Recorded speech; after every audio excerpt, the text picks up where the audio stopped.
killed in the war. That's what's so strange about this. He's seen the worst side of life his whole life. He always was affirmative, always said yes to life. Yes, yes. Now today he said no. Can you imagine his students?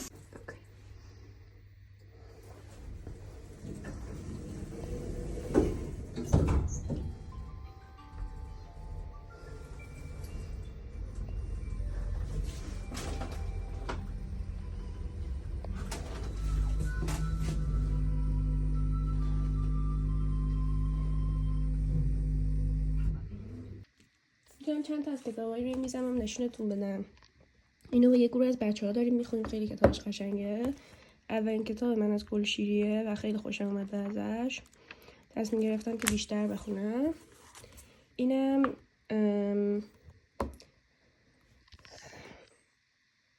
نوتر دشت رو که تموم کردم رفتم سراغش. من از سلینجر یه دونه 9 داستان رو دارم، همشون هم گذاشتم رو میزم چون میخواستم ماراتون ریدینگ کنم. ماراتون ریدینگ 4-5 ماهه. ولی نوتر دشت رو که خوندم گفتم دیگه بقیه‌شون هم بخونم چون اونو داشتم ریرید میکردم. احساس کردم مثلا اینجوریه که اوکی برو تو فضای سالینجر و همه رو یهو بخون. الان فرانی اند زویا رو دارم تو مترو میخونم. متنش سخت‌تر از کچر این درایه. شایدم چون اونو یه بار یعنی 2 بار خوندم اینجوریه برام. ولی متنش واقعا سخته، خیلی کلمه‌های سختی توش داره. اینو دارم روی میزم. اینو دارم نمیخونم فعلا، ولی یکی از دوستام هدیه تولد آورده بود برام. از همون خانوم است که خیلی دوستش دارم. اینم پریروزیه که با هانا بیرون بودیم از شهر کتاب خریدیم. شهر کتاب تندیسمال. خیلی اینم من سر فارسی عمومی ترم 1 اسم کتابش رو شنیده بودم. روایت خانه‌های مشاهیر ایران. خیلی جالب بود برام. خیلی خوشم میاد من از خونه مشاهیر. اینم فکر کنم چاپ 93 و اینطوریه که خبر میده از اینکه انگار نویسنده میره یه جور جستارتوره در مورد اینکه خونه نویسنده ها الان چجوریه. مثلا کی توش زندگی میکنه، آیا اصلا سالم مونده یا نه. و خیلی ناراحت کننده است، ولی خیلی هم جالب و عجیبه که از پنجره‌ای که شاعری که داری شعراشو میخونی بیرون رو نگاه میکرده نگاه کنی و دنیا رو ببینی، دنیایی که خودش توش نیست و آدمای جالبی توشن. خیلی هاشون نمیشناسم و شاید اصلا خوبم اگه بخونمش. شاید البته قصدم نبود که از اول شروع کنم بخوندن، اینجوری بودم که هر سری حوصله کردی یکیشو بخون. ولی حالا شاید باعث بشه که با این آدما هم آشنا بشم. مثلا علی اکبر صنعتی، علی حاتمی، ابوالحسن صبا، اینا رو من اسمشون خیلی ته ذهنم به گوشم خورده ولی نمیشناسمشون. مثلا صادق هدایتشو نگه داشتم. آخه باشگاه پرورش اندام رزیدنت ها، این فکر کنم مثلا هستش، یعنی یادم اون عکسشو چند وقت تو اینستا و اینا دیدم که یکی رفته بود کتابخونه پزشکی شده انگار یا چی. چی داشتم اینو گفتم که صادق هدایتشو نگه داشتم برای یک موقع خوب، یعنی مثلا برای یک لحظه خاص، چون ذوق دارم نمیخوام حرومش کنم.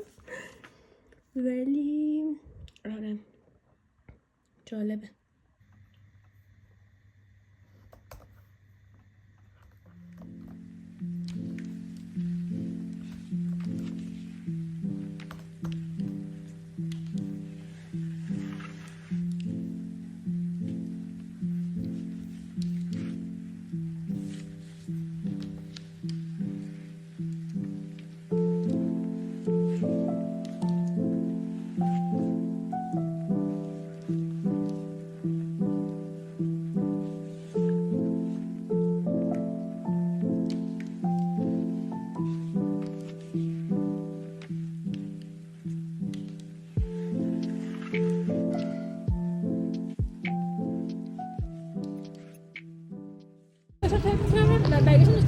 چی؟ اون اصلا خیلی سبکه. اینو من ازش خریدم، این تا شب همه جوراباشو میفروشه. 10 تا خریدم. آره من اینطوریم که آها. بعد در ادامه افسود که البته من اینا رو خودم نمیپوشم و اینا رو برای شاگردان می‌خرم که بهشون هدیه بدم. دود اصلا من واقعا هیچ اشتیاقی هم نشون نمیدادم که دوام ادامه داشتم با دوستم اون برچسب می‌کردم. آدم عجیبه بعدی. آره من گفتم بله همین. و بعد اون فهمید که من اشتیاقی ندارم و خدا رو شکر ادامه نداد. بعد دیگه من بلند شدم و پیاده شدم از قطار. خیلی رندوم بود ولی خیلی عجیب بود. مکالمه های توی مترو واقعا عجیبه. بعدم اومدیم بالا از پله های اینجا و این خانومه مثل نازمای راهنمایی قشنگ اینجوری اومد گفتش که حالا باش چالتون رو سرتون کنی. چقدر خوشحالم دیگه ناظر نه.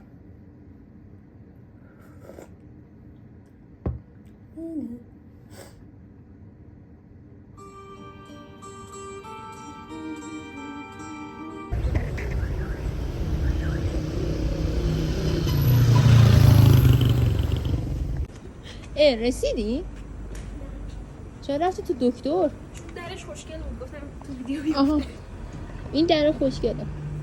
پوپولو خیلی خیلی بچه‌ها این چیز سندروم ایکس چی بود اسمش؟ ترنر. نه ما متابولیک.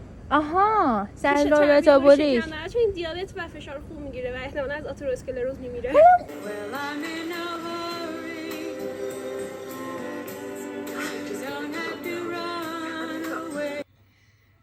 But just this little space in between. If there's any kind of magic in this world, it must be in the attempt of understanding someone, sharing something. I know, it's almost impossible to succeed, but who cares, really?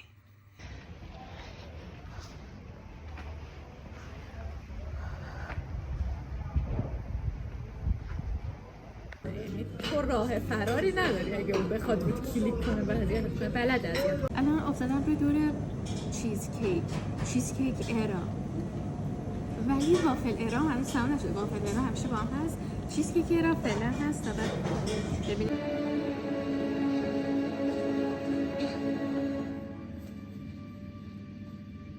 You all right?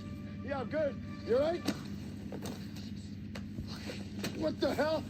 What are you doing here? What am I doing You think I here? took that missile so you could be down here with me? You should be back on the carrier by now. I saved your life. I saved your life. That's the whole point. What the hell were you even thinking? You told me not to think.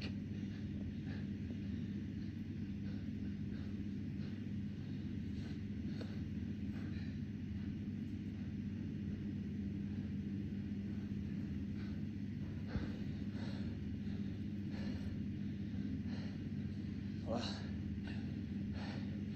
it's good to see you. It's good to see you too. So what's the plan? Gorgeous. Gorgeous. Gorgeous. Let's go make it. I want to make this song with cherry tomatoes and cream cheese, which is like my wet dream come alive.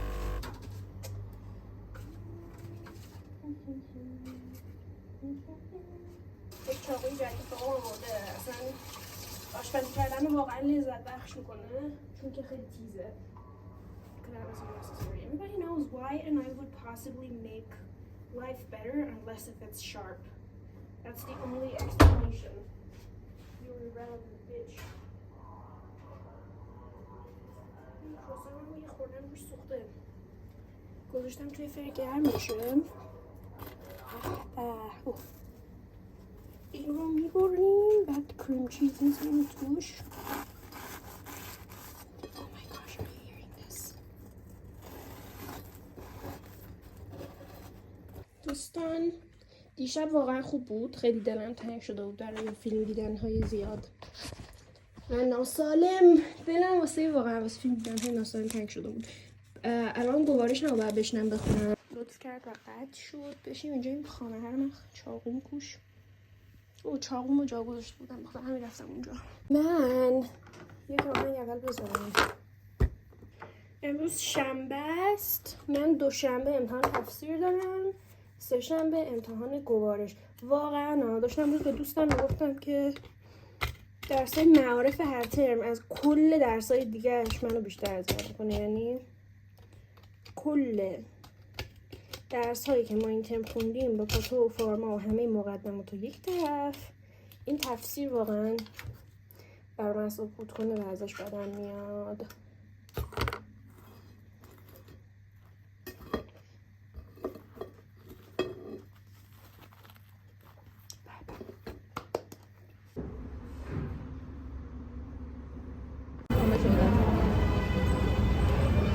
دنیا پرستی و میگه چیکار کن؟ انفاق و ایثار.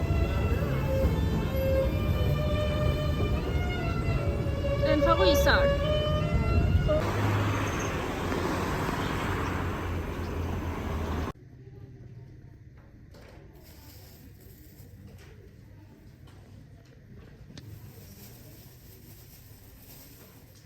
صبح‌های اینجوری رو خیلی دوست دارم.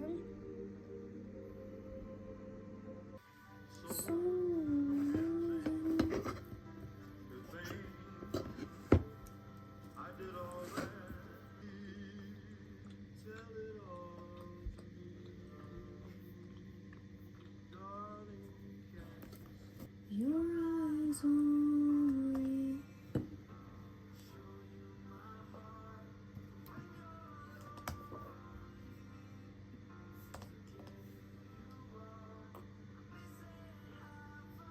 This is basically half water. Oh my gosh.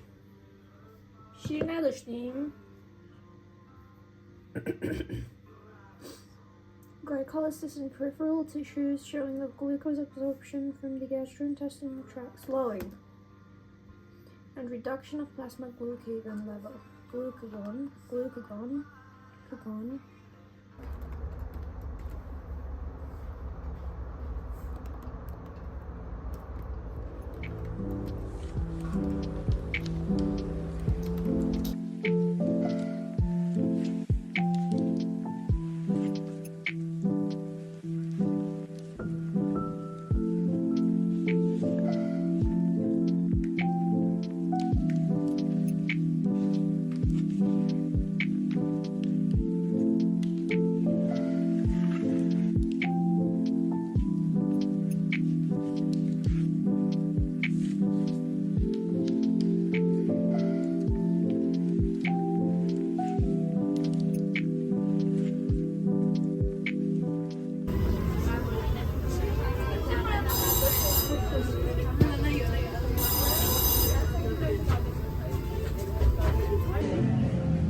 آره رفتم داروخونه گرفتم. مسکنم گرفتم.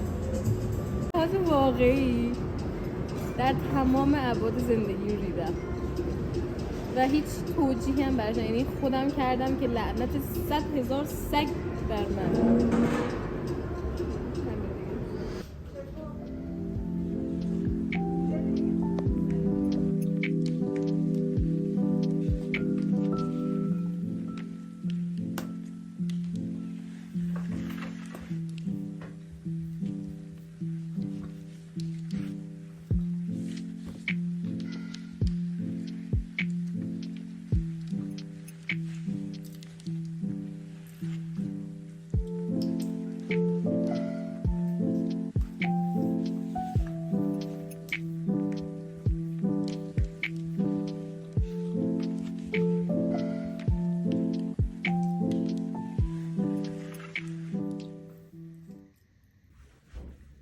زیبا. نمیدونم واقعا کیف میدم. یعنی ترجیح میدم کار پژوهش ها به درس خوندن.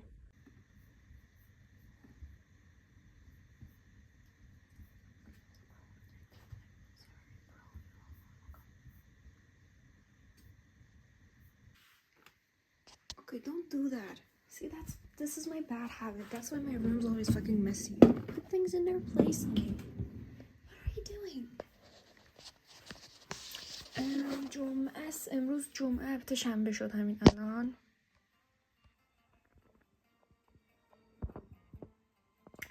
دیگه جمعه نیست. ولی جمعه بود. یعنی هنوز شب جمعه من محسوبش میکنم. برنامه ریزی هفتگیمو کردم من. این دفتر جدید قرمزم نمیدونم نشونتون داده بودم یا دیده بودیدش قبلا یا نه. از آبان دارم استفاده میکنمش.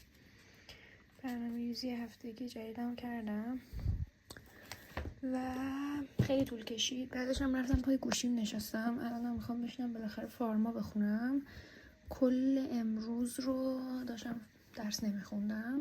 البته کار داشتم میکردم تقریبا مثلا تا 1 و اینا داشتم، تقریبا تا 3 داشتم کار میکردم. بعدش 2 ساعت و نیم خوابیدم. بعدش که بیدار شدم تا مثلا 9 اینا همچین سردرگم بودم و کاری نکردم.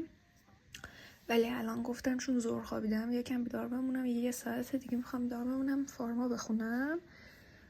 اگه دیسلیپیدمی رو تموم کنم فکرم خیلی طولانی نیست. چرا طولانیه؟ 6 صفحه است. نه خیلی هم طولانی نیست. نمیدونم تموم بشه مثلا نیم ساعته یا نه، احتمالا نمیشه.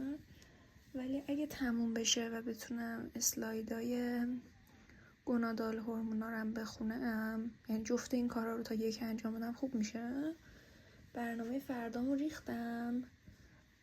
باید ساعت 6:30 اینا پاشم برم ورزش. هیچکی به خدا وکیلی که 2 روز قبل از امتحان فارمایی که هنوز نصفشو نخونده صبح پا میشه میره ورزش؟ آخه دیوونه ای تو دختر.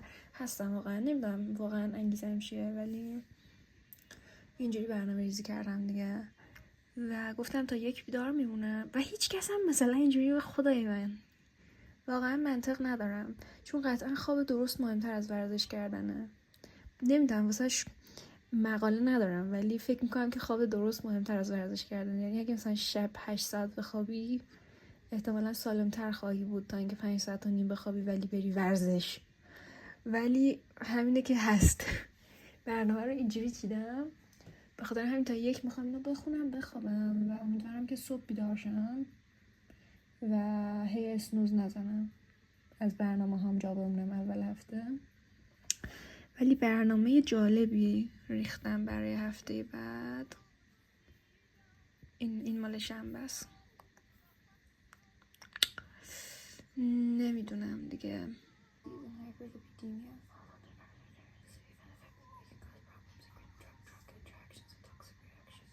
دور دورم تکیه کن به من غریبه، من یه کوه پرروم پشت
extremes with impossible schemes.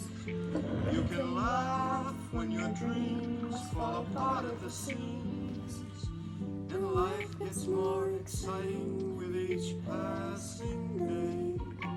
And love is either in your heart or on its way. Don't you know that it's worth every treasure on earth to be young at heart? At all you'll derive out of being alive, and here's the best part: you have a head start if you are among the very young.